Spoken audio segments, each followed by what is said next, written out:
Well, hello, I'm Robert, and this is my not adventure. Why do I say not adventure? Well, because that's not the point of this video. I am camping, though, out in a gorgeous spot. I do want to do a video here. Right now, the dog and I are about 15, 18 miles back in the woods for the nearest paved road, and that town is only about 1,500 people, and the nearest person is probably, I don't know, 10 miles away. Wouldn't have it any other way. But anyway, that's not the point of this video.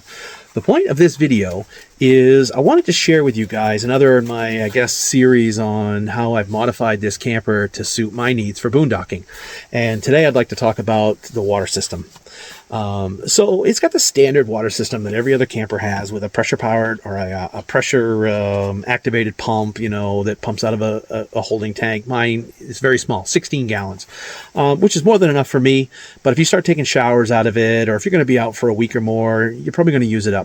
Now, I also have broken out of that potable water or drinking water that I'll also go into this video, that I keep the two separate. Although my holding tank is drinkable, I do treat it a couple times a year just to make sure there's nothing creepy and crawly growing in there, and my other stuff I clean regularly. But again, I'll get into that in the video. But I wanted to share with you guys how I deal with this. And this system kind of grew out of my trips to Arizona. So when I go to Arizona, we set up in Quartzsite. We're there for 3 weeks, and obviously 16 gallons ain't going to get you through 3 weeks. I don't want to break up camp to go in town and buy water. You actually buy water there. There are actually these stations you go to. One I like is called RV Relief, and you can dump your tanks, which I don't have, fill your freshwater tank, which I do have, and you get propane. So usually what I do is I take either these small water jugs that I'm going to show you, or I borrow my buddy's big water jug, because he's got a fifth wheel with a 60-gallon tank, so we have to go get water for him every couple of days, because he's like the group bathroom. He's also the shower that most of us use, thank goodness, too, because 3 weeks in the desert, yeah, you need a shower. So we have to get water for him every couple of days. But then we bring it back, we transfer it into our holding tanks, and the way we do this is through a pump setup. Well, it works well, and I'll explain how that works. But when you're out here, there is no RV Relief to go to get water. Give me a break, Gracie. So you got to get it somewhere else. So here, in my case, I'm on a beautiful pond. So what I'm going to do is I'm going to go get some water out of this pond. This pond is clean. Now, I know you can't trust any water, and you'll see that I treat it and all this stuff. I filter it when I pump it, and then I chemically treat it when I put it in the tank, because I don't want to have to use the woods for Montezuma's revenge. You know what I mean? That's not a good time. So I go through that. But anyway, let me show you what I've come up with. I'm sure you guys have better ideas, smart, you know, something different. And if you do, I want to know about it, because if there's a better way to do it, I would love to steal your idea. So share it in the comments. Okay, let's check this out.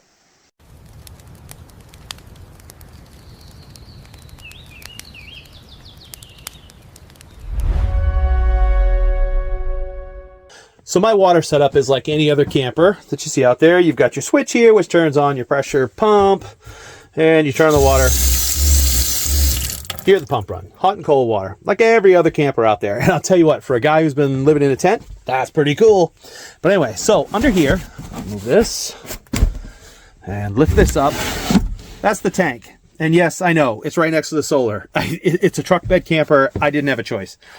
But, so what am I at? I'm about half to 2/3 of a tank, and I can also come up here. I added this to this camper. I know everybody else has them in their campers natively, but I had to add it. So now I've got a water level, and I've got 73% water in the tank, which is kind of cool. And I set an alarm, so I have low water indication. It'll tell me when I'm getting low, and I can also see it here, fresh water, 74%. Okay, so anyway, but we need water. So let's say we need water. So I got this. It's a water bladder. It's 10 gallons I can carry. Now, in Arizona, I would use this. I would fill it all the way because I'm going from in town to out here, or to back to my camper. That's the other thing. Why don't you just drive in town and get water? You can, but then you got to break down. You got to fold up your awning, drive in there. Kind of a pain. I don't want to do that. So what we do is we've got these water bladders, and like I said, small tanks, which I'll get into. And my buddy has these big tanks. I think they're 6 gallons, and he's got, no, it's more than that. It's bigger. Anyway, he's got like 6, 8 of them. So we can move a lot of water at once. But let me show you how I do it out here in the bushes. Now, at this site, we're actually back from the water a little bit, which is not a big deal. You're still close enough to easily get to it and go swimming and I'll show you where I'm parked. So this is actually a pretty big clearing. A lot of people use it, although I've been lucky the last couple times I've come here, there's been no one. It's a beautiful spot. And this is a logging road. It's not super active. They haven't logged out here in about a year, so it's still in good shape. There are some camps down that road, so I'll see those people out here once in a while. And this is a life flight rescue area. So if you can get a signal out, there's no cell phone service, but sat phones work here, satellite communicators, and of course Starlink. You give them this location and that code, and they know exactly where to come find you, which is cool. Oops. You'll see those every now and again as you're traveling through the woods. What are you doing, knucklehead? Huh? Someone's just happy to be in the woods. So down here is a little boat launch, and I use the term boat launch loosely. It's a place to put in a canoe or a kayak or these small aluminum boats you'll see down here. But you'll see why coming out here is worth it here in a moment. But, happy doggy. We're going. Now, I don't want you going in the water and stirring everything up while I'm trying to pump out clean water. You're going to plug up my filter, knucklehead. Yeah. This is what you come here for. Ooh, some bubbles. Must have been windy a little while ago. How about that? What do you think? That's a nice spot, huh? It's going to be gorgeous here in a little while when the sun starts to go down. Let's get this plumbed. So, we have a suction hose with a small filter on it. And then a discharge hose, which goes into that. But I'm going to use my short discharge hose today. So, rig that up. Whoops. Green to green. Red to red. And then, oh, too old to sit there on my knees like that. Okay. Let's open this thing up as my dog tromps through the water. I guess the filter's going to get a workout, huh? So we'll stick this in here and then hook this up to the battery. And it runs. That's a good sign. All right, let's run this out into the water. This thing, get this out here. The dog has stirred up more silt than I would like. Usually I would get this out of a brook, but the brook, I think there's a guy over there fishing. Actually, here I am saying that nobody's here. Get out of here. And there's a guy over there fishing, which is kind of not unusual for this time of day for someone to be out here, but usually they clear out. Okay, so let's do this. Remember, I'm not going to drink this water. This is for doing dishes and showers and stuff like that. Gracie, get away from the hose. God. All right, let's turn this sucker on. And there it goes. And now we're filling our water bladder. There is a filter on the end of that. It's not going to take out bacteria and microorganisms, but it will take out 99% of the stuff that she just stirred up. So I'm not super worried about it. You can see that water's clean. Plus I filter it in the camper after the fact, and I chemically treat it to deal with any, nasties that I pump up. All right, we'll give this a few minutes to do its thing, and then we'll come back. All right, we're about a minute and a half in. And that's probably plenty of water, because remember, water is 8.34 pounds per gallon. 10 gallons, that'd be pretty heavy, so I don't want to fill it up all the way. But you get the idea. We're back at the camper. So now, I add water to the camper, again, like any other camper, right? You have a regular fill, which you just hook a garden hose to fill it up, and then of course you got your city water attachments, which are under here. They're in the way. You can't see them, but you guys know how this stuff works, right? Water in, water out. Well, when you're out here, I added these little brackets. And what this does is I take that same pump that I just used and drops right onto the side of the camper. So now I don't have to wrestle it. And then under here is a power pull port. Switch is on. Conveniently placed. So now I don't have to wrestle that darn thing when it comes time to transfer this water into that tank. What we got here is, again, green to green, discharge into the tank. And a shorter suction hose without a filter that goes like that. And then this little guy goes down here into this thing, the thread that goes on forever, apparently. Whoop. Put it in. Make sure everything's hooked up so you don't get wet. Again. And snap it on. And make sure this is under the water. There we go. And there it goes. And now we're transferring the water that we got out of the pond into the holding tank. And the neat thing with this setup is in that other bag, my kit for pumping out of water and stuff, that white hose, I actually have like 25 feet of that. So if I get the truck within 25 feet of my water source, I can skip this whole step and just pump right from the water, the source of water, into my holding tank. The only thing I didn't show you is before I do this, I put in some chemical treatment and I bleach this tank every so often. I don't really have a hard and fast month. It's more of so many trips. Oh, yeah, I used it up. So it transferred it that fast. So that was probably 4 gallons in, well, as many minutes as it took me to talk, you know what I mean? So what, less than 3 minutes. The transfer rate is really fast. And that's it. So you just keep making trips until your tank is full, or at least you got enough in there for what you need for taking showers and washing your dishes and whatnot. It's chemically treated, so you don't have to worry about the creepy crawlies. And I realize there are people out there right now saying, my gosh, how can you use that water out of a body of water? There could be a dead moose 50 yards away you don't know about. And you're right, there could be. And I will never know, and if I die of E. coli or some horrible disease that has 7 syllables, well, then I die. You know what I mean? I mean, not to be cavalier about it, but no, you treat the water. You're careful with it. That's not my drinking water.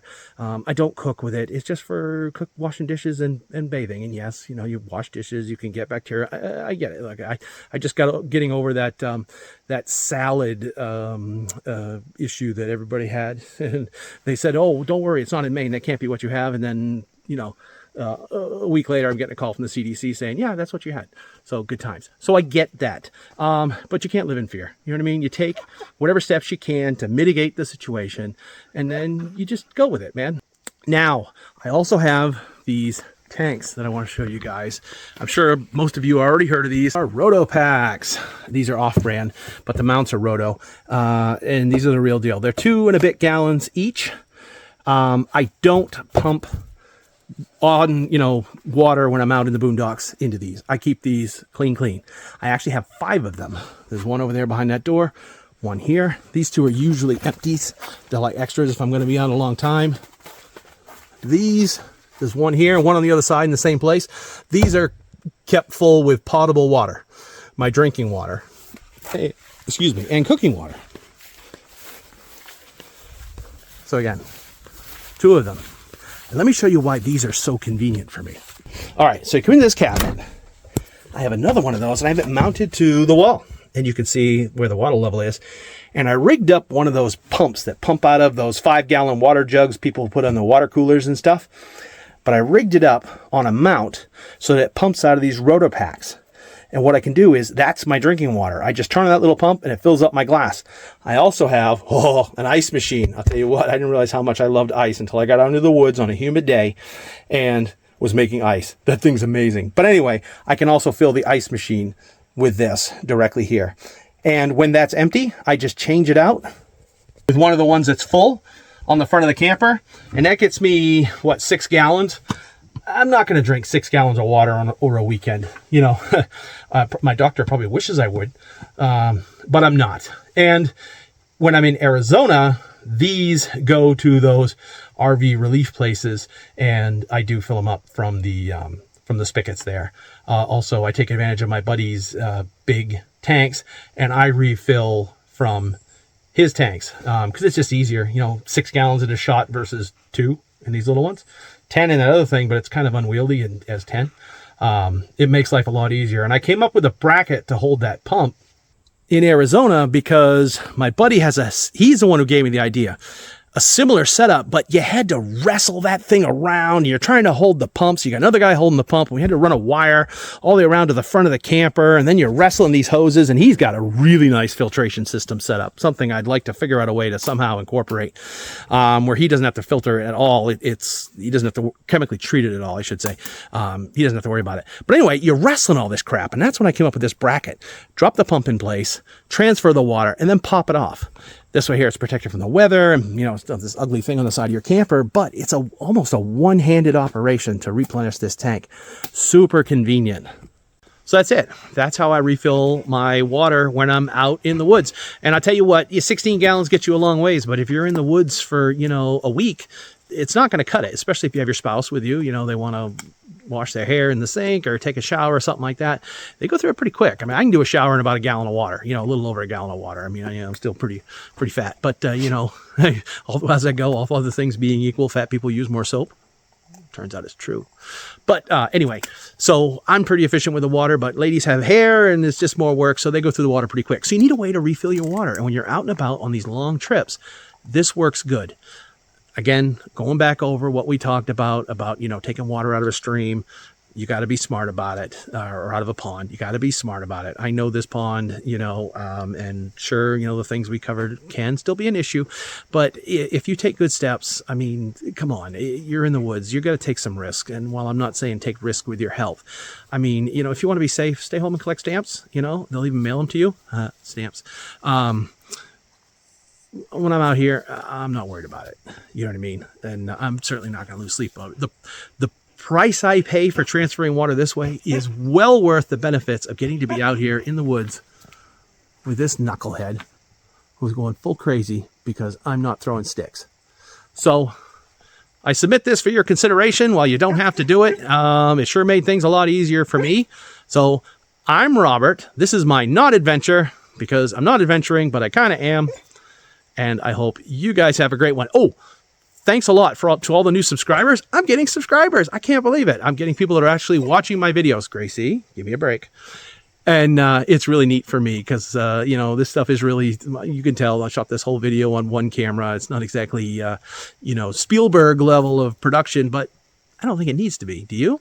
As long as you got the idea on how to do this and you got an idea that maybe you can modify this and make it better and take it with you on your trips, great. My mission is accomplished. And if you do come up with a better way of doing it, let me know because I want to know, because I want to steal your idea. And while I won't take credit for it, I will use it. So I'm Robert. This is my not adventure. Thanks for watching.